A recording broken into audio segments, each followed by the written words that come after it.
Délice Sanka, bonsoir. Bonsoir. Vous êtes député national en RDC et président du parti Envol. Alors en 2019, on vous avait reçu pour le projet de révision de la Constitution. Aujourd'hui, vous venez de vous associer à Martin Fayoulou afin de lancer le front civique contre le glissement. De quel glissement parlez-vous ?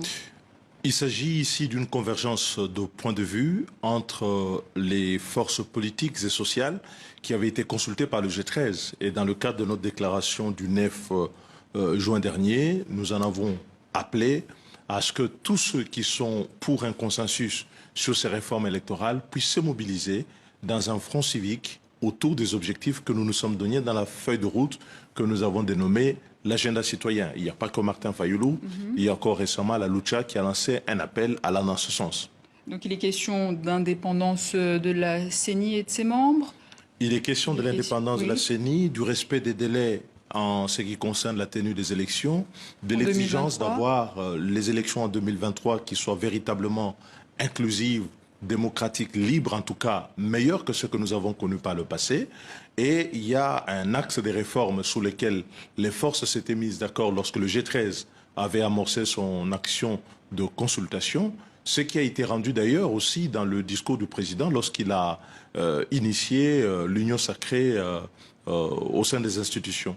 Et donc tous ces objectifs, pour pouvoir les préserver face à l'inertie des institutions telles que nous l'avons vu sur la loi électorale, nous avons dit il faut que tous ceux qui croient encore dans ce consensus puissent se mobiliser. Donc on parle bien d'une modification de cette loi électorale. De la modification de la loi électorale, de la révision de la Constitution qui est à venir, parce qu'il faut préserver ce qui peut être encore gagné au cours de ces prochaines réformes, mais en même temps se dire que lorsque les institutions sont dans une inertie et si on conserve les lois telles qu'elles sont aujourd'hui, le vœu sauvetage du prochain cycle électoral viendra de la part de la population qui doit avoir non seulement l'éducation civique, mais être aussi sensibilisée et s'approprier ces processus. Pourtant, monsieur le député, nous sommes à plus de 800 jours du délai constitutionnel de la convocation des scrutins pour 2023. Pourquoi commencer à agiter le drapeau rouge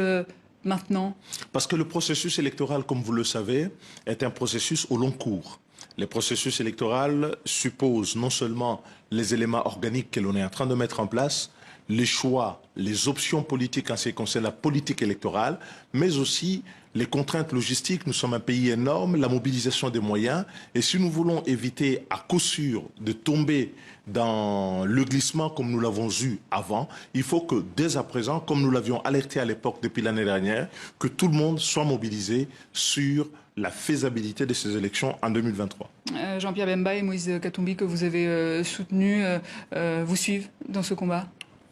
Naturellement que tous ceux que nous avons consultés à l'époque comme G13 étaient d'accord avec nous, avec ces objectifs. Le premier couac que nous avons constaté, c'est sur la loi concernant la CENI, qui n'a pas évolué dans le sens souhaité par l'agenda citoyen. Il reste la Constitution, il reste encore la loi électorale, il reste la mise en place même de cette CENI, pour voir un peu le type de personnalité qui y serait désignée. Et pour que le processus soit bon, il faut que tout le monde se l'approprie dès à présent. En parlant de Moïse Katumbi, vient naturellement la question de la congolité, avec la proposition de loi initiée par Noël Tchiani, qui entend autoriser l'accès à la présidence aux seuls candidats nés de père et de mère congolais. Et je rappelle que Jackie Ndala, le patron de la Ligue des jeunes du parti de Moïse Katumbi, a été arrêté hier. Quelle est votre position sur cette loi sur la congolité? J'ai été personnellement négociateur à Lusaka lorsque il y avait le conflit dans notre pays. Il est quand même assez curieux de voir que sur des questions aussi essentielles, qu'on en soit à réitérer les chaos du passé. À Lusaka, à Sun City, dans la constitution de 2006, cette question avait trouvé un règlement. Il a été dit clairement que les Congolais issus de groupes ethniques qui forment le territoire actuel de la République démocratique du Congo devraient bénéficier d'une égale protection des lois. Ça, c'est depuis 1998 qu'on le dit, 1999, en 2001, 2006 avec la Constitution.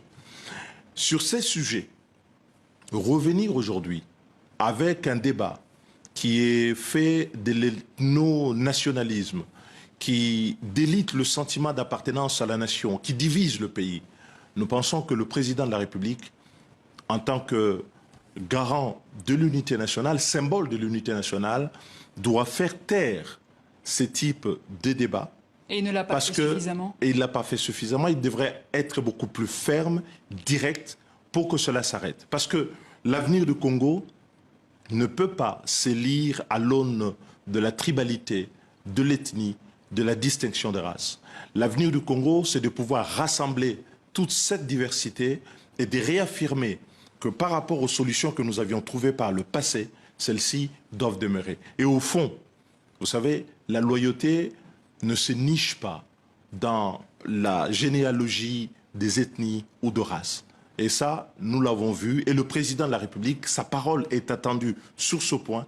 Il devra être celui, comme symbole de l'unité nationale, qui doit pouvoir trancher sur cette question. Un mot peut-être, monsieur le député, sur le rapprochement entre la RDC et le Rwanda, entre Félix Tshisekedi et Paul Kagame, malgré les propos du président rwandais qui avait dit, je le rappelle, qu'il n'y a pas eu de crime commis par des armées étrangères dans les Kivu, des propos tenus il y a seulement 2 mois.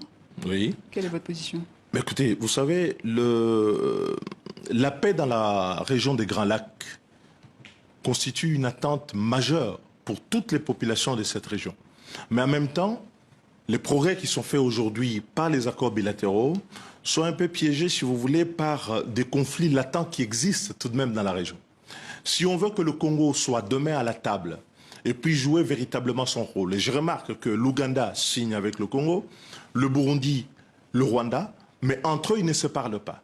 Je crois que les solutions qui ont marché par le passé, à savoir notamment cette coopération sous-régionale multilatérale qui existait dans la CPGL, était quelque chose de bon. Donc ce sera une étape supplémentaire. Mais en même temps, le Congo doit faire un effort. C'est bien de construire une route qui va relier l'Est du Congo à l'Ouganda, mais c'est encore mieux que de faire les 15 000 kilomètres de route dont on a besoin pour relier l'ensemble congolais qui aujourd'hui vit en morceaux et est en état de fait de balkanisation. Et il faut que cet effort soit accompli concomitamment pour que les solutions qui sont trouvées aujourd'hui soient des solutions durables. Il nous reste 30 secondes, monsieur le député. J'avais cette question peut-être sur c'est l'actu, hein, les révélations sur le logiciel Pegasus. Parmi les 50 000 personnalités espionnées, on retrouve des Congolais, journalistes, militants ou opposants. C'est inquiétant. C'est très inquiétant pour les libertés publiques. Et vous savez que dans des pays comme les nôtres où nous avons des problèmes avec notre justice, la garantie des droits et libertés fondamentales, apprendre ce que nous apprenons là avec Pegasus est très préoccupant pour la liberté de chacun d'entre nous. Délice Sanga, merci. Je rappelle que vous êtes député national en RDC, président du parti En Vol.